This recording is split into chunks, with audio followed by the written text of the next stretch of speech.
Oh, here's the same exact thing, but with farmers hacking their John Deere tractors, brother. Hey, I'm fixing my John Deere tractor, brother. I'm hacking it. I'm hacking it, brother. We're gonna hook my laptop up to this combine and try to get codes out of it, I guess. Hell yes. What I'm doing is hacking. Farms today use a tremendous amount of technology. DeereMates claims that you only really have the license to use their software. And for someone to say they own the software pretty much I love takes this away shit. the whole viability of the entire tractor or piece of equipment. The only person that can repair those tractors to a great extent is the dealership. I mean, look at the size of this machine. If I had to haul this thing 100 miles every time something went wrong with it, it'd cost a fortune. I mean, just to get it on a truck is $1,000, and by the time you get it hauled somewhere and get it hauled back, you're $2,000 into fixing something maybe relatively minor. What we've had developed is essentially a monopoly on repair.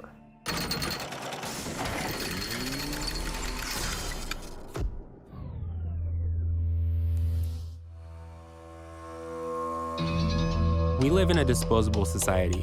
When our technology breaks, we replace it. But the art of repair is still practiced by a select few in our tech-obsessed culture. Tractors are the workhorses of agriculture. But unlike the past, the tractor of today is a complex computerized system that relies on embedded software to function.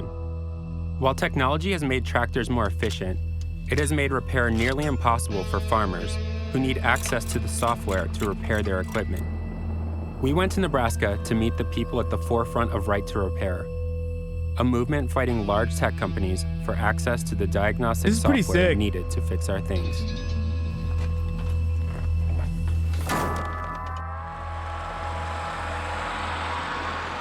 I am actually the 5th generation farming here on this operation where you sit today. We've been around for a while, since the mid-1800s. The kids laugh because she's my cat. She follows me around more. The big tractors over here we use for the day-to-day operations in row crop farming. Anything that requires traction, those are both big issues for us. Smaller tractors like this little guy here, we use for maintenance of the yard. We use them a lot. These little tractors we use a lot in the vegetable operation. This is the tractor that I learned to drive tractor on. One of the things growing up on a farm that happens is you learn to do everything very young. As soon as I could sit on the very front edge of that seat and push that clutch in, I learned how to drive. And the beauty of that tractor in terms of repair is I can go anywhere and get parts for it. We could tear this thing down and overhaul it in probably a week's time. It's a different era for sure. The earliest developments were in the engines.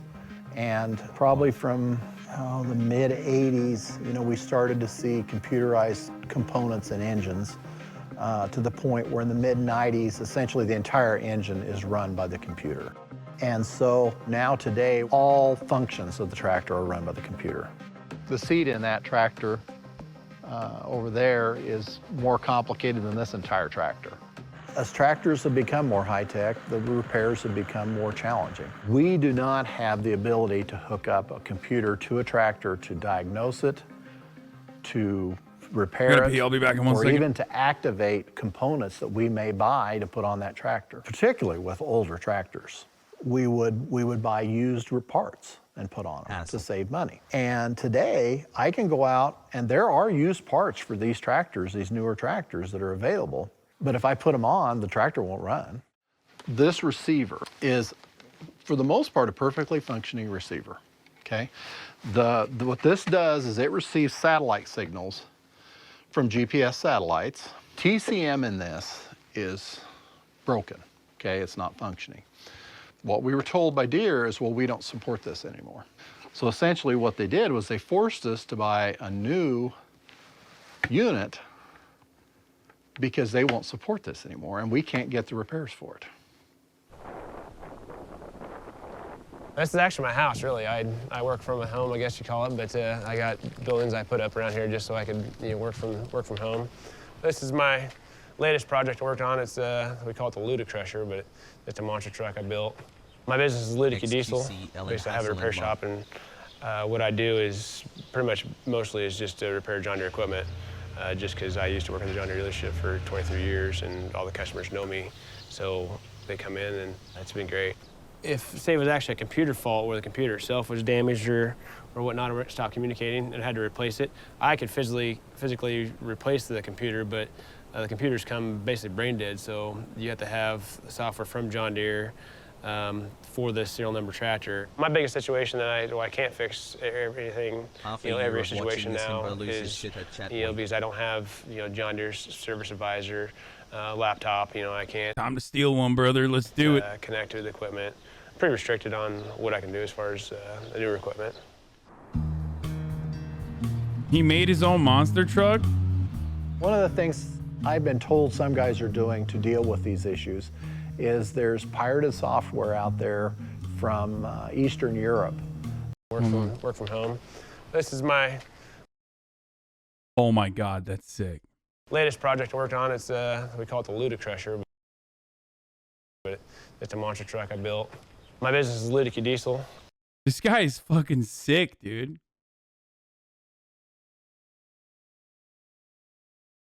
All right, let's go back to where we're at.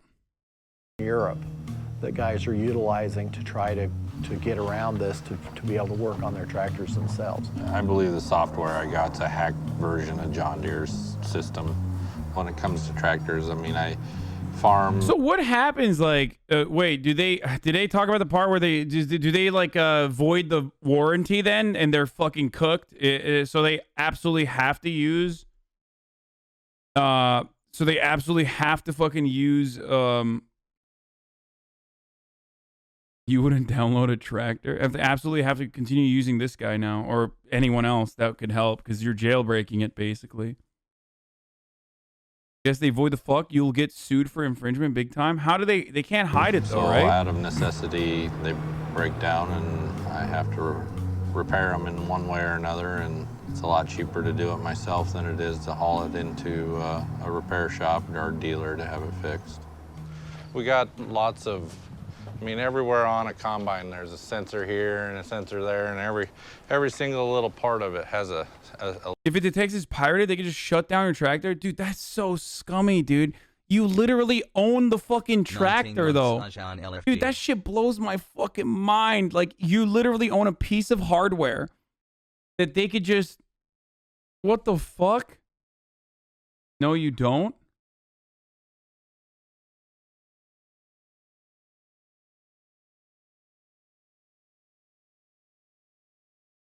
But you don't own the software? Okay, but you own the hardware. Like, what the fuck? And you want to buy a Tesla? People freak out over this and still use iPhones? No, it's the same as an iPhone, and it's still fucking annoying that it happens with the iPhone too.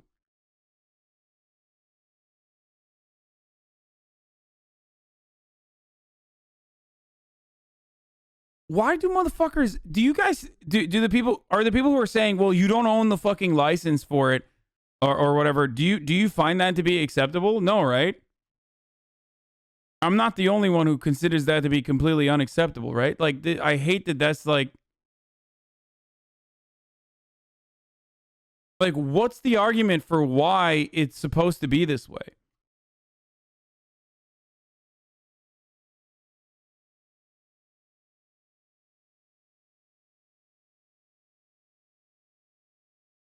They say you own the hardware, but not the software, but they make the hardware connect to the software to pull even worse shit. Software is...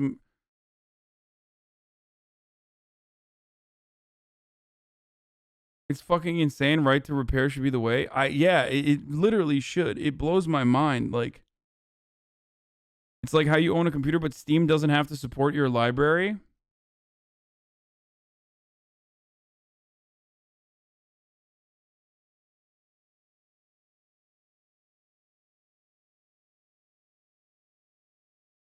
Deals is exactly issue at the laboratory I work at. I assume it's in every industry. I can't touch the equipment for minor repairs, and we can't modify the software in any way. Have to ask our rep any sort of change we need. Dude, that sucks dick. That's so shitty.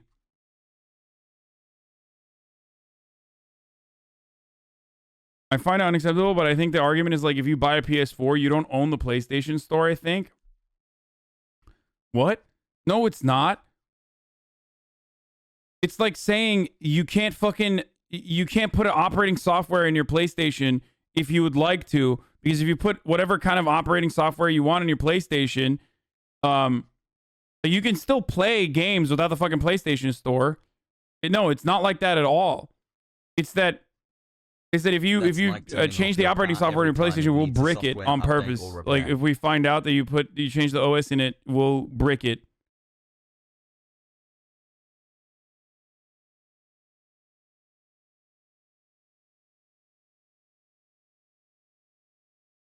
If you're paying $500,000 fucking dollars for a goddamn tractor, you should be able to fix it on your own. It's fucking bullshit.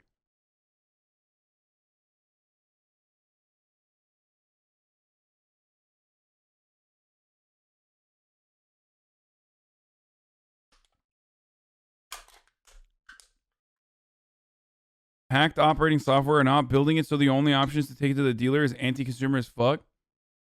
Yeah. Electrical sensor in it.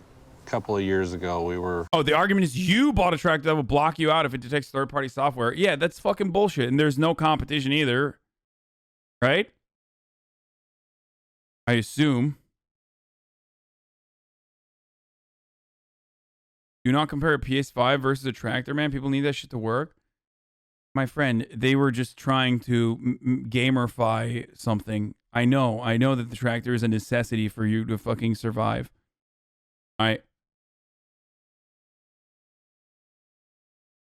Also, I guess there's like Caterpillar. What else? The lizard people are coming out as on. What do we do? Yo, I need my PS5 to work. Doing custom anhydrous as fertilizer on cornfields, and you have a real small window to be able to get this done in the year, and the tractor broke down. So I had to find this software to be able to repair my tractor and make my... Yeah, they're getting double fucked too on the Monsanto end too, right? They got fucking IP on them beans, on them beanstalk too. Yeah, they're fucking seeds, dude. Customer happy and make... Yeah, these motherfuckers then turn around and as small business owners vote for Donald Trump, by the way. You know, just saying. Make a living. There's a whole selection of the machines based on serial numbers and what they are. And you got to pick the one out that's the right serial number for this machine. And then you'll be able to come over here. Once you're able to get into this, you know, I can go in and I can do a diagnostic on it, and it'll start checking all the codes and looking for what I have wrong. And then I can go up here and I can look at them and see what the problem is and why it's popping up.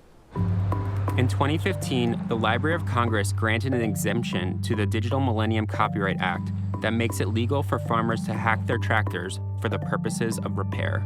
But software modification is still against John Deere's terms of service, which were updated soon after the ruling. Despite this, right to repair is a growing movement that's turning ordinary farmers like Guy Mills into activists. Calling rural people conservatives is just liberals being snooty, rich cowards? Oh, no, you're right, dude. Rural people literally are not conservative. You're so correct on that, dude. Yeah. Motherfucker, who's voting for Republicans is literally true. Famously rural people, okay? That's it. That's just it. Like, that's it.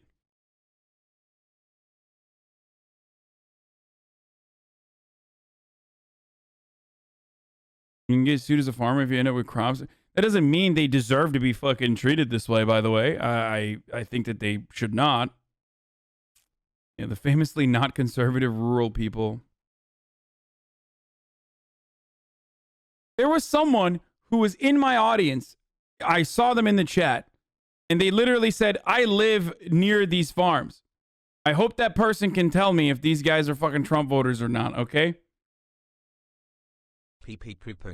I wrote an op-ed in the paper after I researched the Digital Millennium Copyright op-ed. They said, hey, we really like what you said. So I said, you know, maybe we should do something about this. So I made a resolution through our local Nebraska corn growers. And I said, let's put something in our bylaws there that we support a right to repair. And who could argue with that? Then Lydia Brosh, and I must commend her, she'd come in with LB67. I am 6 names down. The Fair Repair Act gives an individual the ability, you've always had the right, but the ability to purchase the diagnostic tools and to take it somewhere local or to try to repair the equipment yourself. Apple and Microsoft showed up at the hearing in Lincoln. This is necessary to prevent export technologies from being stolen or the businesses will go down, but at the same time, the services are being exploited to be expensive, which is not fair. What?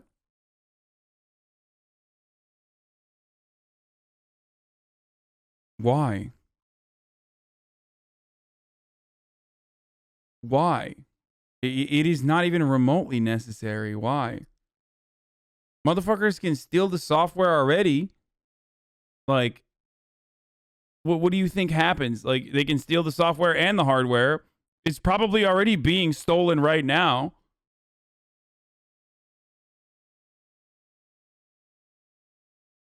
Shit makes me mad, dude. This is so fucking whack. Why would Apple care about whether a farmer from Nebraska works on his tractor? LB67 got the attention of big tech companies because it affects the repair of all electronics, including smartphones, computers, and of course, tractors. Again, the way the bill is drafted, it says that any product that is sold and used in the state of Nebraska. If I'm the big guy, what I do is I just don't sell my products in the state of Nebraska because they have to be sold here. If it's online, I don't sell to anybody who has a zip code in Nebraska. And if I'm a little manufacturer, I move out of the state of Nebraska. You get lobbyists on occasion, but never has anyone flown in to discourage me from introducing a bill. And their points, I believe, were not valid. I don't believe it's valid that this would open a mecca for hackers. They stated their case, they were doing their job, and I believe I'm doing my job in protecting constituents and helping them, you know, to be able to grow economies in our local towns. If the bill passes, I can go buy this cable instead of building my own, and I would be able to just hook into the data port and be able to get all the information that I need right there. I wouldn't have to improvise and build my own stuff to be able to see what's going on. LB 67, or the Fair Repair Act, is still being held by the Nebraska State Legislature. I wonder why. As of the beginning of 2018, 12 states are considering similar bills. John Deere declined our request to visit Nebraska dealerships, but they gave us a statement regarding right to repair.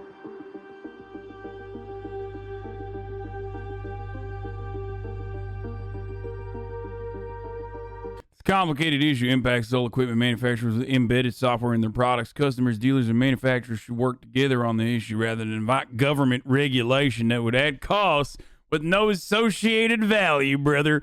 I'm Ken Golden. I'm the Director of Global Public Relations at Deere & Company. Yeah, I was born on a John Deere. Finally talking about right to repair bills. This is such an important thing going on. Brother, don't let that pesky dang nanny state come in and do regulation. When I see the implement dealers, and you do see them, they're people on your main street, you know, you don't wish them any ill. You know, you wish them success. You want them to continue to serve the community. And I think they can do that as they access or give you access to the technology of the diagnostics. It's just the diagnostics, folks. It's really interesting. These older tractors are still capable of going out and doing a day's work. And I wonder, with all the technology we have in the newer tractors, if the same will be true of them when they're that same age. They're gonna be able to fucking hack the tractors to do more than a day's work, brother. I just want to be able to hack this fucking thing to do 3 days of work. Okay. Watch this Linus video? No, we're done. We're done. I've already watched enough of right to repair stuff. Start an OG tractor company that doesn't rely on computers. Do it for the people. I mean, but the thing is, like, computers being like this is a good thing ultimately. Okay, having these sorts of amenities built into your fucking new tech is a good thing. It's supposed to be a good thing. But under capitalism, automation or rather, more automation does not necessarily mean a good thing because capitalist corporations try to figure out a new way to, you know, exploit that. Instead of just giving you the added efficiency with no additional cost, they're like, no, I'm going to give you the added efficiency, but then I'm going to create a separate avenue to generate revenue off of you with the added efficiency.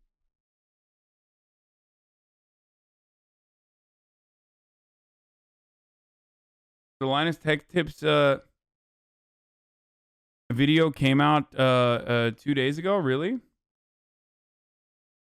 They would do it if it was a communist corporation too, though. What the fuck is a communist corporation, dude?